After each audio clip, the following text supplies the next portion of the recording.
আসসালামু আলাইকুম ওরহমতুল্লাহ। জানা না জানা। প্রশ্ন নম্বর ২। প্রশ্ন: বিভিন্ন বাহিনীতে ঊর্ধ্বতন কর্মকর্তাদের স্যালুট দিতে হয়। শরঈ বিধান কি? উত্তর: এটি একটি অনিসলামিক সংস্কৃতি যা পরিত্যাজ্য। রাসূল সাল্লাল্লাহু আলাইহি সাল্লাম বলেন, তোমরা ইহুদি নাসারাদের অনুকরণে সালাম দিও না, কেননা তারা হাতের তালু, মাথা ও ইশারার মাধ্যমে সালাম প্রদান করে থাকে। দাইলামি সহিহা। পক্ষান্তরে অভিবাদনের ইসলামী পদ্ধতি হল সাক্ষাতে পরস্পরকে সালাম করা। এর জন্য কোনরূপ আনুষ্ঠানিকতা হলে সেটা বেদাত হবে। পুলিশ ও সেনাবাহিনীতে সালাম প্রদান ও সালাম গ্রহণের যে আনুষ্ঠানিকতা রয়েছে তা অমুসলিমদের অনুকরণ।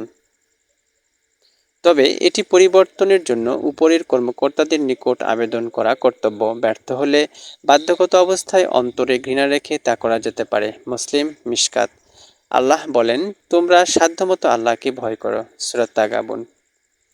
মাসিক আত-তাহরিক। ধন্যবাদ।